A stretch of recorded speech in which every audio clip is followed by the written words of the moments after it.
Good afternoon, everybody. Apologies for the briefing starting late today. I want to start by saying happy Women's History Month, a time when we celebrate the countless women who have fought tirelessly and courageously for equality, justice, and opportunity in our nation. And we reaffirm our commitment to continue advancing rights and opportunities for women and girls in the United States and around the world. The President is honoring this commitment with action. He signed into law historic legislation to advance gender equity over the last year, including to support women in the workplace, such as the Pregnant Workers Family Fairness Act, the Speak Out Act, and the Pump for Nursing Mothers Act as well. And to ensure all people can live free from violence through the strengthening and reauthorization of the Violence Against Women Act.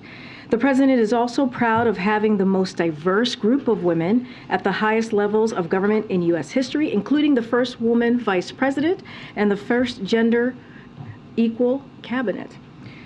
This Women's History Month, we remain committed to continuing this important work in service of advancing the full participation of women, a foundational tenet of our democracy. And I wanted to lift up some really good news that all of you saw this morning, and you also heard from the President as well speak to this, which is the lowering health costs for American people that we heard today. As you know, for far too long, American families have been crushed by drug costs many times higher than the cost to make them, and what people in other countries are charged for that same prescription. Insulin costs less than $10 to make, but Americans are sometimes forced to pay over $300 for it as well. As the President said this morning, it's flat wrong. That's why the President fought tooth and nail to pass the Inflation Reduction Act, which caps the price of insulin for Americans on Medicare. This was a critical action to lower health care costs for American people, but the President has been clear that the insulin cap should apply to all Americans, and that was something that we saw congressional Republicans blocked at that time. In his State of the Union address, he also called on pharma companies to continue this progress and bring prices down for everyone on their own. Today, Eli Lilly, the largest manufacturer of insulin in the United States, heeded that call and announced that they are lowering their prices, capping what patients pay out of pocket for drug makers' insulin products at $35. This is great news and important progress toward lowering costs for all Americans. Unfortunately, congressional Republicans are among the few left that believe insulin costs should be sky high. In fact, they are fighting to repeal the Inflation Reduction Act, which would increase healthcare costs for American people and increase the deficit as well. And finally, last night, House Republicans voted to overturn the Department of Labor's rule that investors make their own investment decisions free of government interference. The Senate will vote on the measure today. Republicans talk about their love of free markets, small government, and letting the private sector do its work. The Republican bill is opposite of that. It forces MAGA Republicans' ideology down the throats of private sector and handcuffing investors as well. The bill would bar fiduciaries from considering significant risk like extreme climate threats and poor corporate governance when they make investment decisions. It would give investment professionals less flexibility to make prudent decisions, meaning they won't be free to maximize the retirement savings for millions of Americans. That would jeopardize the retirement and life savings for police officers, firefighters, teachers, and tens of millions of retirees all across the country. This is unacceptable to the President, and that is why he will veto this bill if it does come to his desk. President Biden is focused on protecting workers' hard-earned life savings and pensions, and that is what he's going to continue to do. You've heard him say that many times. And with that, Amr, you want to kick us off? Yeah, thank you. So Chicago had their first round of their mayoral elections yesterday. And it's the latest big American city where frustrations about crime was a central issue of the cycle. Does President Biden, does he feel that this administration and I guess Washington writ large is putting enough attention on dealing with the issue of crime particularly in areas, big urban areas like Chicago. So let me just first speak to the mayor's race. Look, the president is committed to working with whomever the people in Chicago or the people on the ground, whichever, if it's a city or a state, whomever they choose to represent them. So that is the case and will continue to be the case. And so I'm going to withhold commenting on any specific race, but I know you're asking about crime specifically. Look, the president put forth, as you know, a comprehensive Safer Communities plan, and he put that forth after inheriting a rise of crime. That is something that he has been focused on since the beginning of his administration. Let's not forget, in that plan, he calls for more than 100,000 police officers to go into the community, to work with communities and make sure that communities feel safe, families feel safe, and that's what the president has put forward. And you'll see, when you see his commitment to crime, you'll see that in his budget next week. As you know, we're going to release that March 9th, and it will reflect his commitment as well as we're trying to continue to fight crime, which is the president has been leading at from the beginning of his administration. But what we have seen is that for years, congressional Republicans have been doing the opposite. When you think about the COPS program, which is something that the president put forward, they have wanted to defund that, to take that away. And if you think about that, that leads to defunding the police. Just recently, they called on defunding the FBI. And you think about the border security funding, they want to take that away as well. So the president has been committed. And one more thing I would add, let's not forget the banning assault weapons. That is a key part of this. When we think about crime, we think about gun crime, that we believe will help alleviate the crime that we're seeing, keep families safe, keep communities safe across the country. So the president has walked the talk. The president has been very consistent on making sure that communities feel safe and fighting crime, and he'll continue to do that. Yes, I just one different topic. TikTok isn't safe for federal government workers' devices. Does the president believe it's safe for Americans' children's smartphones? So I'm glad that you asked about that because, look, we have been clear about our concerns about TikTok, apps like TikTok, and certainly our concerns with countries including China as they seek to leverage digital technologies and Americans' data in ways that can present harm and risk to our national security, clearly. There was, to your point about families, there was a piece of data, a CDC data that just found recently that nearly 60% of teen girls felt persistently sad or hopeless in 2021, and 30% seriously considered suicide. So this is something that the president has taken action on. If you look at the executive using his executive branch authorities, we think about his unity agenda. A couple of things that he was able to do was stop collecting personal data on kids and teenagers online, ban targeted advertising to children, and impose stricter limits on the personal data companies collect on all of us. And so this is what the president calls on for Congress to pass in a bipartisan way, privacy legislation to hold by big tech accountable. And so the president's going to continue to take actions, but we see that in the data, how this has affected young people, especially during this pandemic in the last couple of years. Thanks, Karine. To follow on that, does the president believe TikTok is a threat to national security? Well, we have said that we have concerns. We have concerns about the app.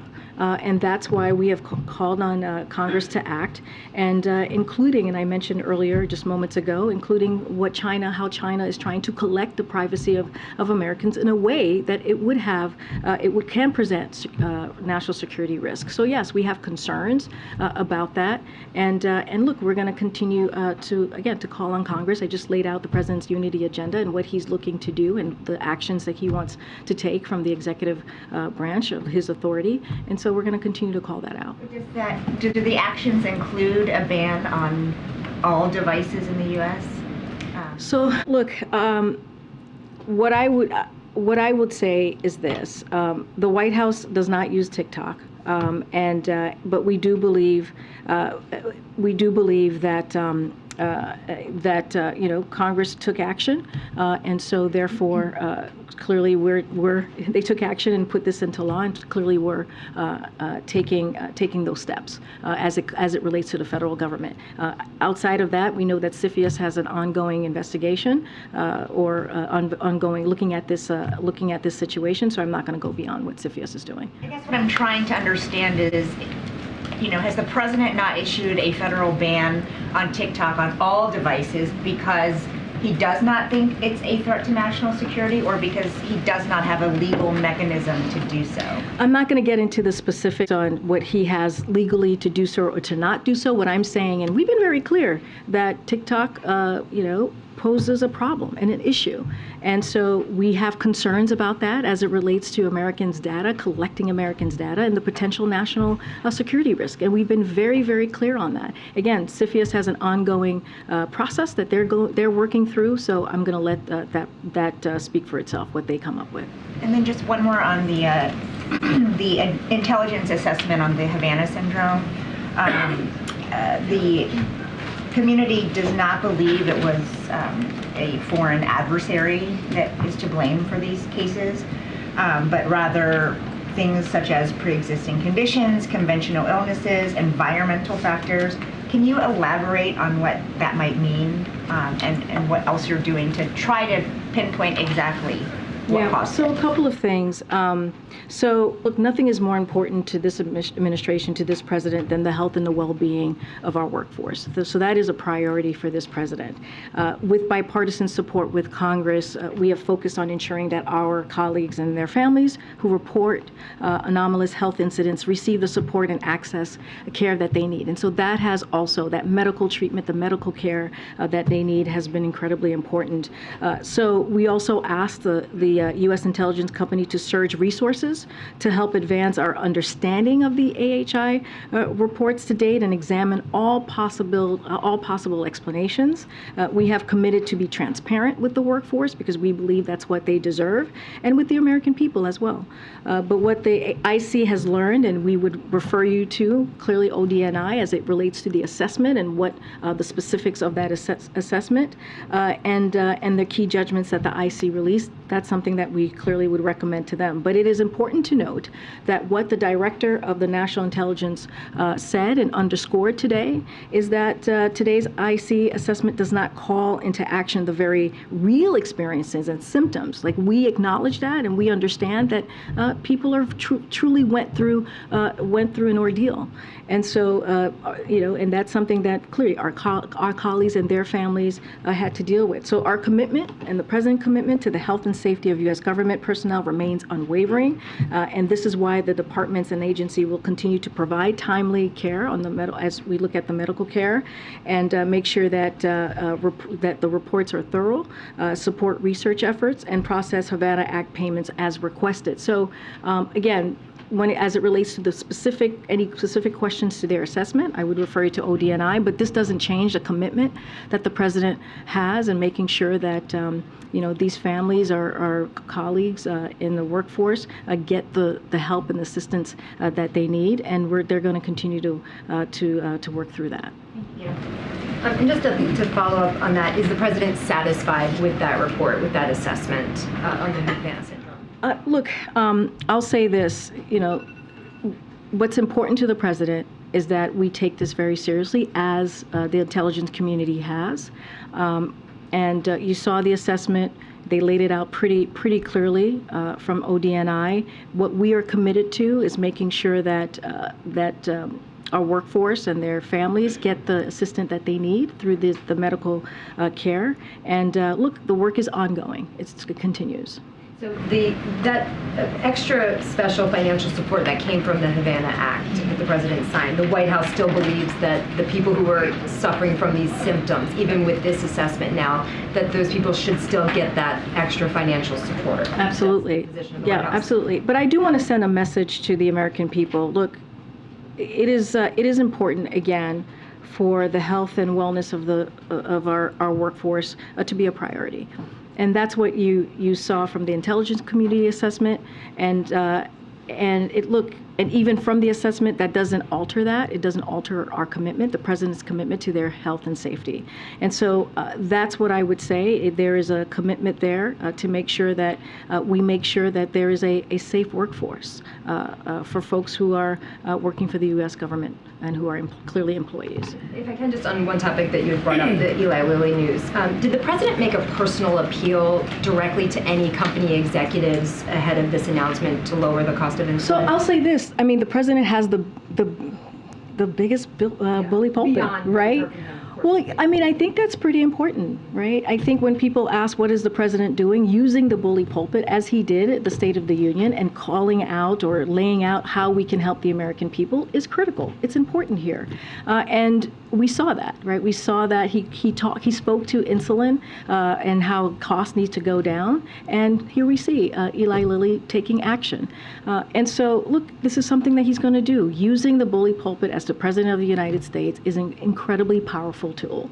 And the president uses that in a very important way, not just to talk to the American people and lay out his platform, lay out how he's working every day to make sure, in this case, lowering costs for Americans, whether it's healthcare, whether it's energy, and making sure that we continue to deliver. But it's also speaking directly to companies out there like Eli Lilly and saying, hey, you all need to change how you move forward, especially on something like insulin that affects so many families across the country. One-on-one conversations. I don't have any conversations to preview, but I think it is important to really speak to the importance of the bully pulpit and the way that the president uses that in a way that's effective and in a way that communicates what the American people need.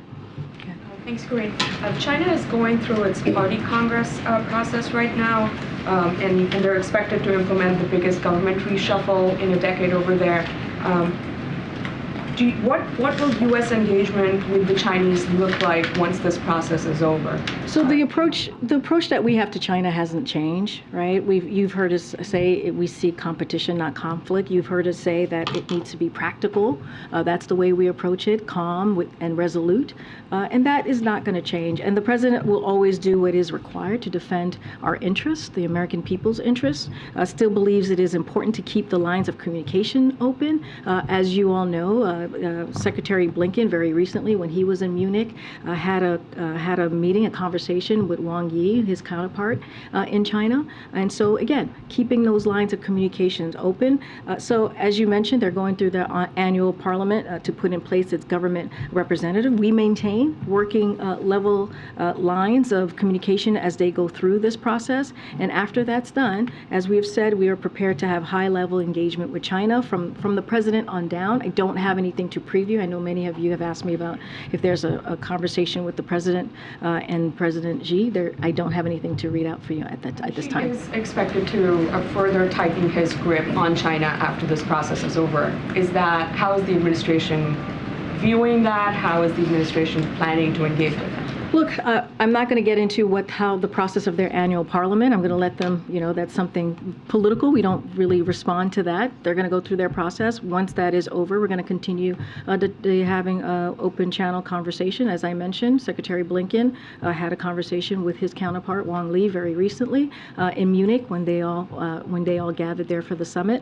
And so we're going to continue to have those lines of communication. Look, as I said just moments ago, it's going to be resolute, it's going to be practical, and it's going to be calm. And we have been very, very clear. Nothing will change on our approach with handling, with dealing and our relationship with China in this past 2 years. And I have one on another topic.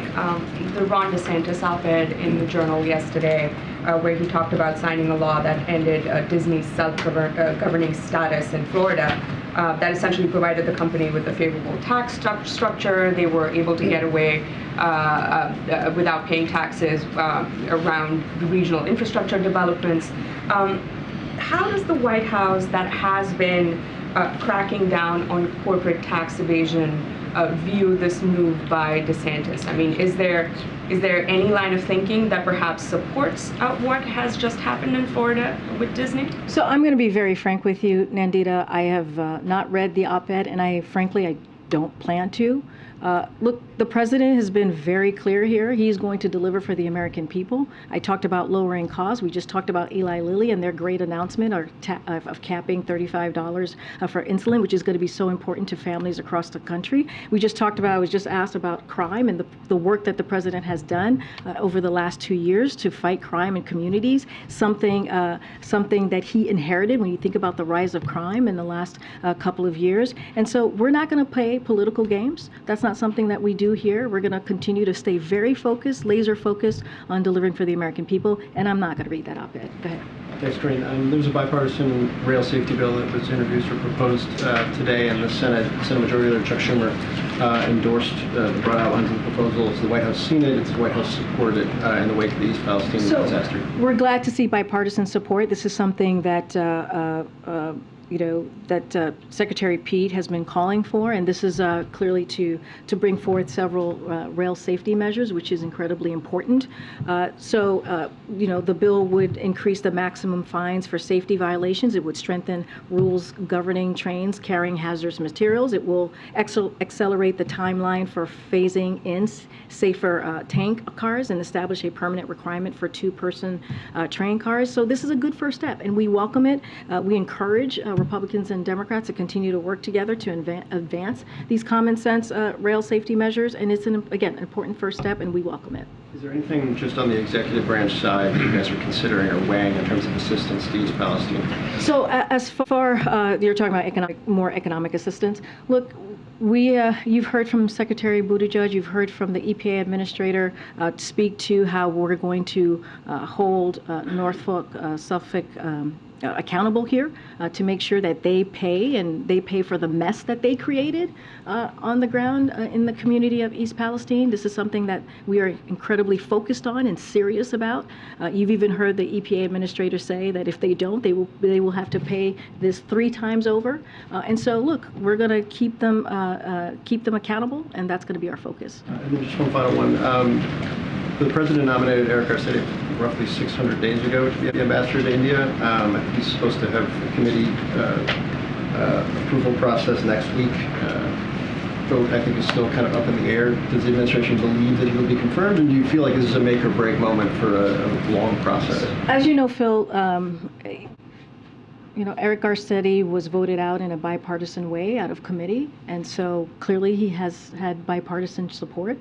Which is very important in this process, and we encourage and look forward to the Senate, moving forward with his nomination on the floor. Okay. Thanks, great. I just wanted to circle back to crime. As soon as next week, Congress could end up overturning a new sentencing law in D.C. that reduces penalties for some violent crimes, among other measures. Is the president prepared to issue a veto if that vote passes and it crosses his desk? So I know we've been asked this question before.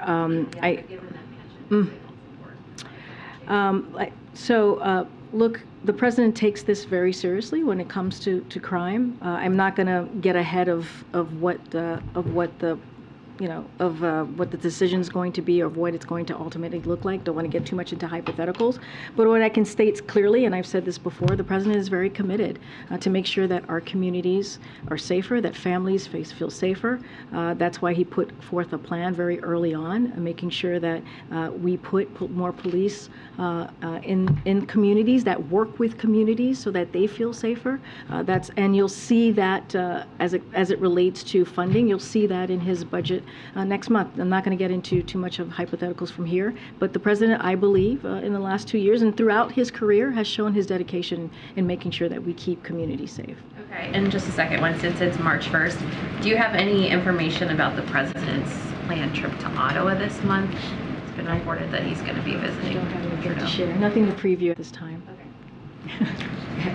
I wanted to ask you about the student loan arguments that were before the Supreme Court yesterday, and many justices seem to take issue with the program. And I wonder if the administration has a message to those who have had loans already forgiven and are kind of in limbo right now. And given the skepticism from a lot of the justices, are there any plans from the administration in the event that you don't have the authority or the authority is struck down? So a couple of things. the plan that we put forward in August is the plan that we have, right? Which is also a plan that you heard the Solicitor General really defend in a very strong and powerful way yesterday, and that's our plan. And we believe in our legal authority to get that done, to get it implemented. And let's not forget, it is a good plan. It is a plan that's going to give American families, middle-class families who truly need it, individuals who truly need it, up to $20,000 in relief, to give that, again, a little bit breathing room for, again, working families and middle-class Americans. You heard, I don't know if you saw this, but Secretary of Education sent out an email to borrowers yesterday and basically saying that we have their back. And I think that's also very important. That's the message that we sent to borrowers who need this opportunity right now as we're coming out of this pandemic, going through this pandemic, a little bit, again, of breathing room. I guess my question is, if that plan is deemed unconstitutional, is there a backup plan? No, I just said that's our plan. This is our focus right now is getting this done. You saw the Solicitor General really give a strong argument yesterday in front of the highest court of the land. There's a reason why we took it to the Supreme Court, because we believe that we have legal authority. And let's not forget who this helps. It helps teachers, it helps firefighters, nurses, police officers. That is who we're talking about, and giving that extra little time and extra breathing room to make sure that they can either start a family or buy a house. And let's not forget, when that happens, when that occurs, it actually puts money back into the community and helps the economy more broadly. Thank you. Follow up on. Is it me or? No, it's okay. Okay, thank you. You got the floor, my friend. A follow up on Mayor Garcetti's nomination. Looks like he doesn't has the bipartisan support, as this week Florida Senator Marco Rubio placed a hold on his nomination along with 6 other senior diplomatic positions, including Rich Verma, Geeta Rao. What do you have to say on that? Is President calling some of the senators to get these nominations through the Senate? I mean, it's basically what I just said. We think that Eric Garcetti is qualified to serve this vital role. That's why the president nominated him, right? The president nominated him because he thought he had the experience to be the U.S. ambassador in India. And as I mentioned moments ago to one of your colleagues, he received bipartisan support going out of committee, and we would like to see the Senate to move him forward and to continue getting that support. One more. Secretary Blinken landed in Delhi today to attend the G20 foreign ministers meeting, attend Quad foreign ministers meeting, and his bilateral with his Indian counterpart. Is he carrying any message from the president for the prime minister, any letter or any message for him directly? Yeah, on his visit, Secretary Blinken will reaffirm the strength of the U.S.-India relationship and express our commitment to continue working together and in groups like the Quad to advance economic growth for our two countries and expand cooperation as we have our shared priorities. So that's what you're going to hear from Secretary Blinken. That is the message that he will deliver. Thank you. Good, Michael. Thanks, Karine. Just following up on the Havana Act, which technically stands for the Helping American Victims Afflicted by Neurological Attacks Act. The predicate, obviously, of that law that the president signed is that these are attacks. And now the intelligence community is saying that 7 agencies are saying that it was either unlikely or very unlikely that that's the case.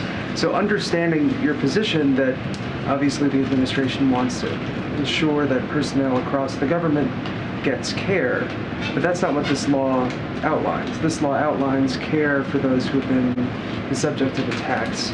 Is that a concern of yours, and how do you plan to address it? Look, I think what the president wants to make sure that occurs, that happens, is that we show our commitment to government employees, to the workforce, as they're going through a real issue here.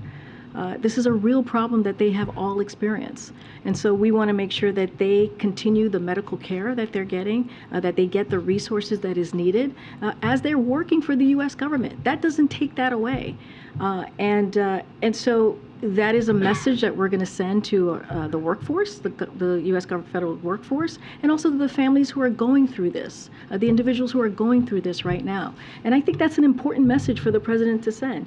They had a real experience that they all went through, that they reported, that clearly the intelligence community looked into to see exactly what it was. They have a conclusion. They came up with assessment. I would leave it to them to speak directly to that. But it doesn't take away what they went through. And so the president is committed to that. And I think that's the message that we want to make sure it goes forward. Just quickly following up on that, now that this assessment is in, does the White House feel as if this is a settled matter, or does he have honestly, I would refer you to the ODNI on their specific assessment and where they are and what they concluded. I'm not going to speak to that from here. What I want to reiterate again is that we want to make sure that the workforce, our federal workforce, understand that their health and safety is indeed our priority. Go ahead, Jen. Yeah, on the Federal Reserve search, the search for the vice chair, can you say, is the president looking for a more dovish counterbalance to Jay Powell, which is what some progressives would prefer, or is that not a factor in this search? Look, this is a priority. Making sure that we fill this vacancy is a priority to this president. I'm not going to get into specifics on what the president's process is, but I would tell you that he thinks it's important to get that vacancy filled, and he's going to clearly continue to make that a priority, and we hope to have something to share in the near future.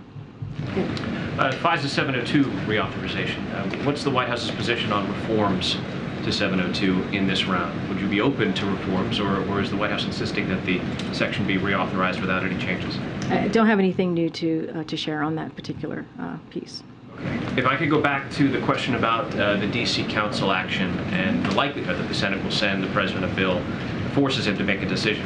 Is it fair to say the president is at this moment undecided? Has he not yet decided what he's going to do? I'm just not going to get into hypotheticals from here.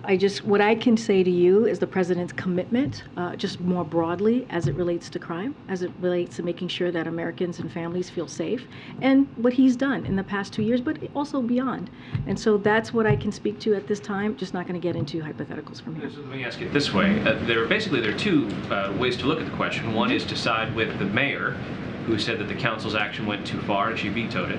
The other is to side with the members of the council who insisted on enacting it against her objections. Does the president decide where he stands? Does he stand with Mayor Bowser? Does he stand with members of the council? So look, what I can say, so as it relates to D.C., I'll say this, and the president has been very clear about this. We think that we must do more to reduce crime and save lives. And that's why the president has taken those actions.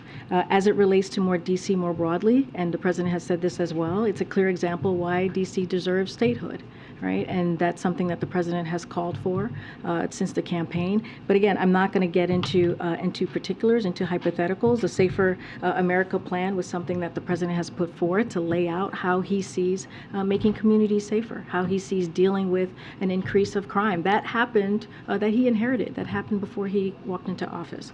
So I'll just leave it there and won't speak further to any hypotheticals. I'll go to the back, and then I'll come back down. Yeah, thanks, Karine. So I want to ask you about the Labor Secretary pick. Julie Su, while she was a Labor Secretary of California, during COVID, the state lost between $20 billion and $32 billion in unemployment insurance to fraudsters. Meanwhile, 5 million people had benefits delayed and 1 million people had them wrongfully canceled. Is the president concerned that this will impact her getting confirmed? So a couple of things, because we got to put this all in context of what was happening at the time.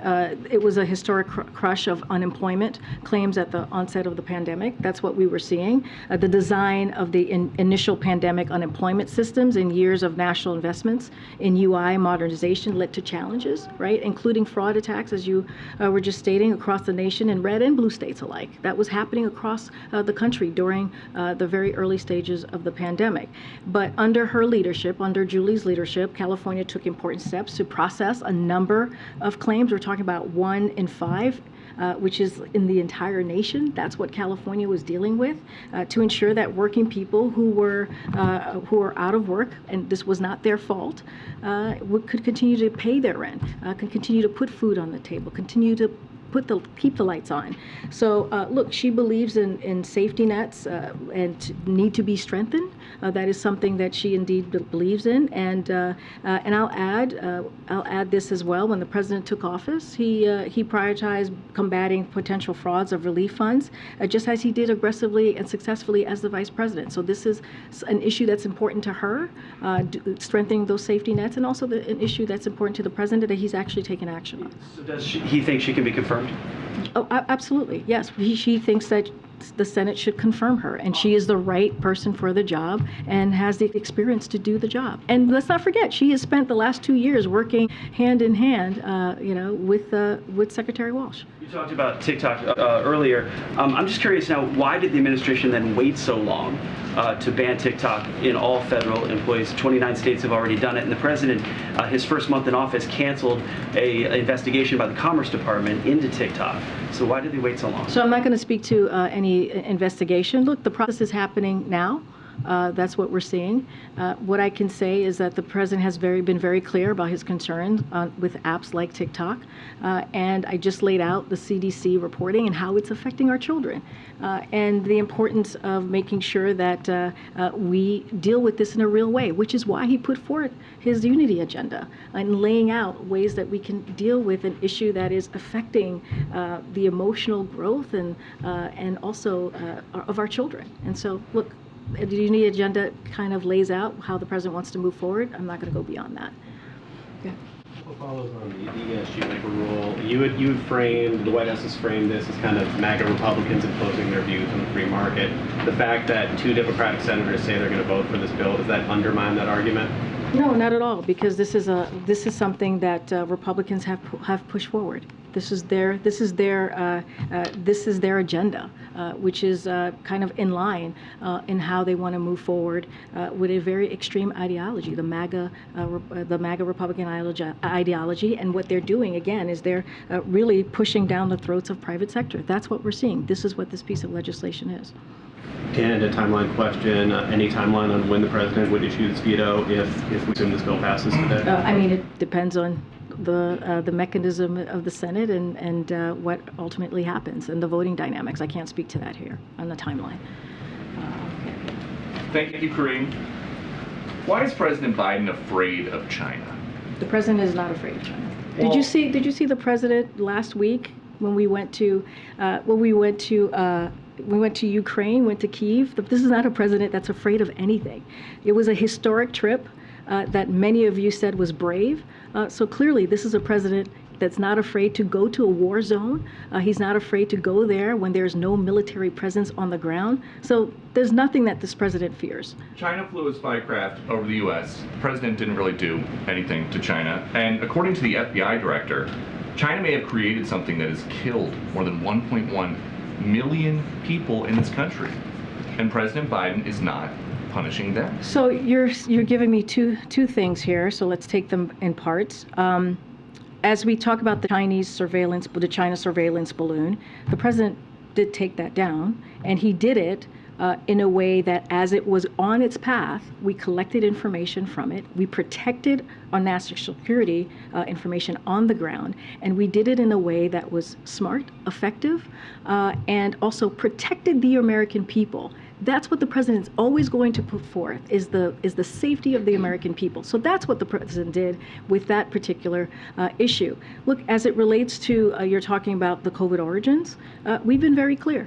We've been very clear that we need the data, and we need to figure out how to get to the bottom of the COVID origins. And that's something that the president has said since the beginning of this administration. So that none of that has changed. But with his campaign, it was all about shutting down the virus and how hard it is for families with an empty chair at the kitchen table because of COVID. If we now know, according to the FBI director, who is most likely responsible for all those empty chairs at all those kitchen tables, why not do more to try to hold them accountable? So I'm going to flip that on its head for a second. It was because of this president that took action. By the way, the last administration did not have a comprehensive plan to actually, responding to COVID, but where did COVID come from? If we know, Peter, you can't tell, first of all, you can't tell me how to answer the question. I'm going to answer it for you, right? So just give me a second. So because he took those actions, he actually helped to save lives because he took action to make sure that people got shots in arms and put a comprehensive plan in front of the American people and put in the work. We actually were able to get to a place where COVID is not gone, but we now are in a place, we're in a different place in the pandemic, and that's because of the president. And that's because of his leadership. So let's be very real about what the president has done over the last 2 years to take on COVID, to make sure that the economy is growing again, to make sure that we're really working for the American people. So that's number one. I want to be very, very clear on that. Now, to your question about COVID origins, as we know, we have seen many different conclusions, right, from the intelligence community. Some of them have made some conclusion on one side, some of them have made conclusions on the other side, some of them say they don't have enough information. So I want to be also very careful there as well. And it was because of this president, very early on, the first several months of his administration, he went to the intelligence community and said, we need to figure out how to get to the bottom of this. We need to figure out how this all occurred, because who knows, we have to try and prevent any future pandemic. So that is the work that this president did. And it included clearly the Department of Energy that has national labs. And so now they're continuing to double down and try to get to the bottom of this. Our relationship with China has not changed. It is very different, very clear, very different than how we've seen it in the last administration. All right, I'm going to continue. Go ahead, Peter, and I'll come to it. Just a separate thought on China, if I can quickly. The administration's constantly described the relationship between the U.S. and China as one of strategic competition, a point that the president made himself a couple of weeks ago when he spoke about this issue. The Congressman Mike Gallagher, who is the Republican chair of the House Select Committee on China yesterday, referred to this relationship as an existential struggle. Does the White House agree with that characterization, and is the White House understating the threat from China right now? So under this president, we are more prepared to outcompete China, protect our national security, and advance a free and open Indo-Pacific than ever before. That's under this president.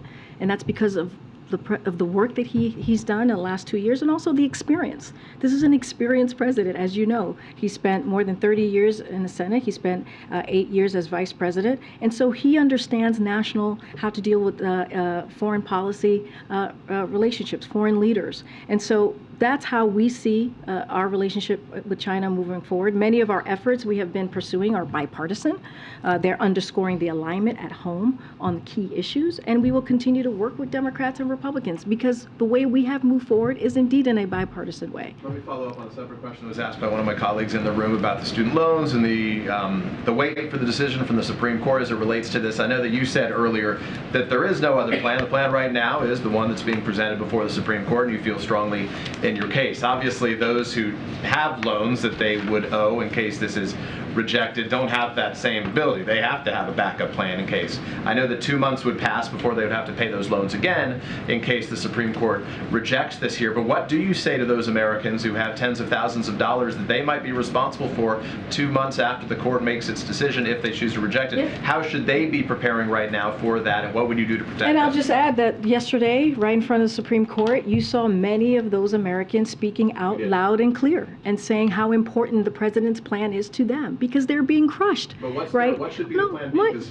everybody who has their own budget at home has to have a plan. I hear you, Peter, and you asked me what the message was to the American people. You heard I just laid out or mentioned how Secretary of Education sent an email out to those borrowers saying that, hey, we have your back. This is an administration, when you think about the president and the last couple of years here, that is kind of his motto, right? We have your back. We will do everything that we can to protect Americans and give them, again, some space to actually be able to be part of this growing economy. And so, look, we do not have another plan. This is our plan. This is it. We believe that we have the legal authority. That's why we took it to the highest court of the land, the Supreme Court, and we're going to continue to fight. And you saw the Solicitor General do a fantastic job in putting forth a strong argument defending the president's plan. Just to be clear, though, so you don't have another plan, which is to say for those and you have those individuals' backs, which is to say if this is rejected, though, there isn't anything in the works right now by this administration. What I'm saying to you, Peter, is this is our plan. It is a good plan. because how it helps Americans across the country, especially working Americans, middle-class Americans. So this is our plan. And you heard it. You heard it. The reason I mentioned the folks that were in front of Supreme Court. And I said they should know that we are going to continue to fight, that we feel strong in our legal authority here. And you heard it. You heard it from the SG yesterday, who defended it, the president's plan, in a forceful way in front of the Supreme Court. Has the president spoken to Jimmy Carter in recent days, given the fact that he appears to be doing well, considering the circumstances? Have they had any other opportunities? I don't have any call to preview or to speak to. As you know, the president, I think, spoke to this when he did his ABC interview recently, that he has known Jimmy Carter for some time, was the first senator, to endorse him, and so they have a decades of relationship behind them, and so I would just say that he continues to wish him well, but I don't have a call to read out. I'll go to the back. All the way to the back, behind you. Thank you. So shifting gears, the Daily Beast reported yesterday that Republican Congressman James Comer invoked President Biden's son, Beau Biden, over not being prosecuted, saying this U.S. attorney had an opportunity to go after the Bidens years ago. He goes on to say it was Beau Biden, the president's other son, that was involved in some campaign donations from a person that got indicted. So I'm wondering if the White House has a response to Chairman Comer invoking Beau Biden, and whether the president thinks it's potentially, if Mr. President thinks it's potentially appropriate that Mr. Comer investigate his deceased son. No, it's completely inappropriate. And it's ugly, the comments that he made, and it says a lot about the chairman, which is not good, by the way, to make the statement that he did is incredibly ugly and inappropriate. And here's what I would say: instead of House Republicans focusing on attacking the president and his family, why don't they actually focus on what the American people put them in office to do, which is to deliver for them, which is to actually work with their colleagues, the Democratic colleagues, the president, to actually put forth pieces of legislation or put forth policies that's going to make a difference in their lives. And you don't have to listen to me. You can look at the results from the midterms that said just that. They want to see Congress working for them.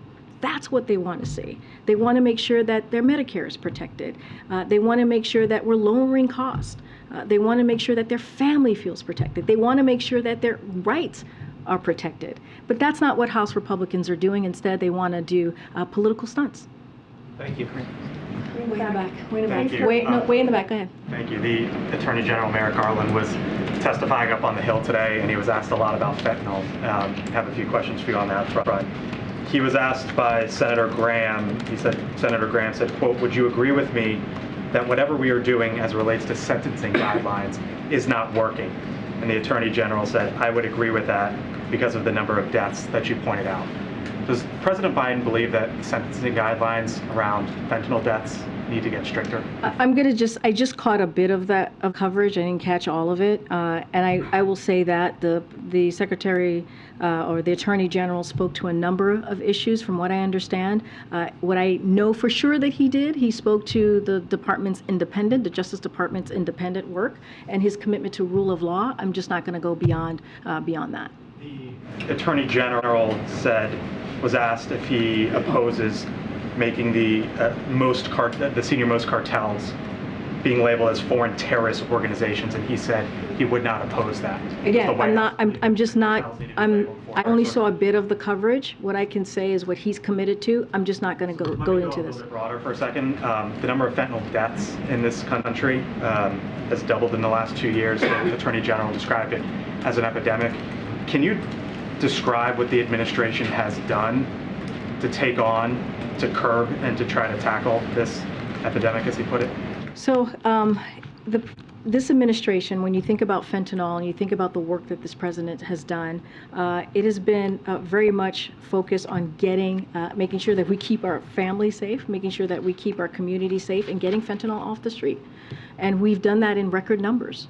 You've heard me talk about that. You've heard me talk about the work that this president has done on fentanyl more specifically. I was just talking about the plan that he put forth to make sure that we keep communities safe. And that is part of that as well. We have seen record number of fentanyl, come off the streets because of the work that the president has done, because of what he is committed in protecting the border security, making sure that he put forth historic funding.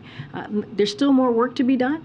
We would like to do that work with Republicans. They refuse to work with us. If anything, they want to take away.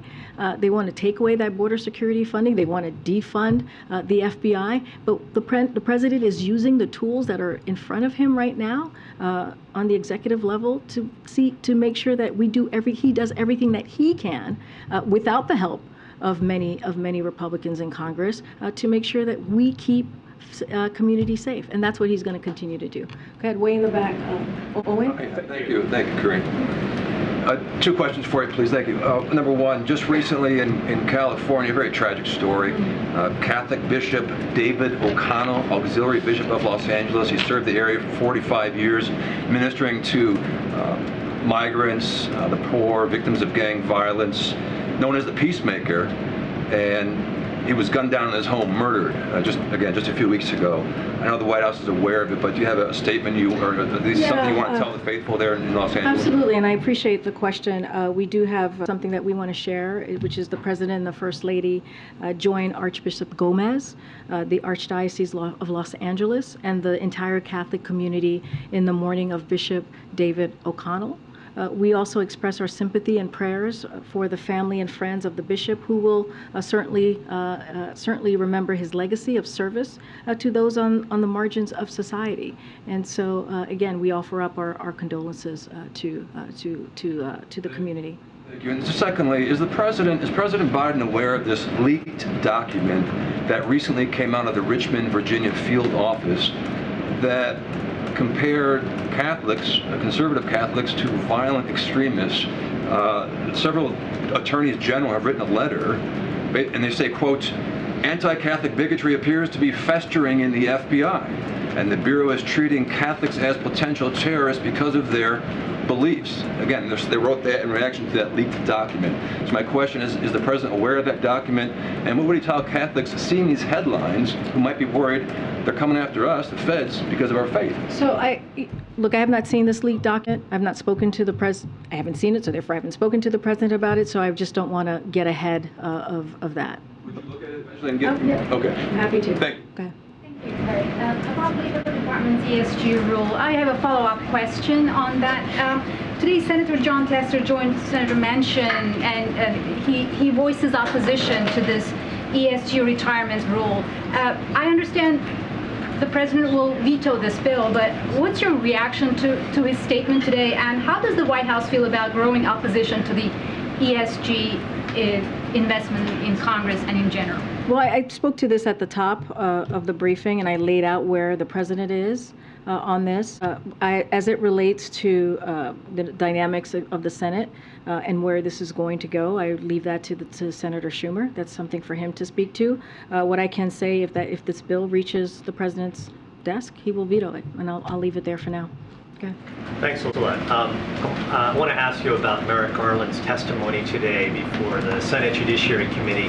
He was asked a number of questions in regards to Hunter Biden and the ongoing investigation that's being conducted by the U.S. Attorney in Delaware. And during that particular testimony, he said it would be a national security problem if the president's son had been receiving payments from a foreign government as a means to influence the administration.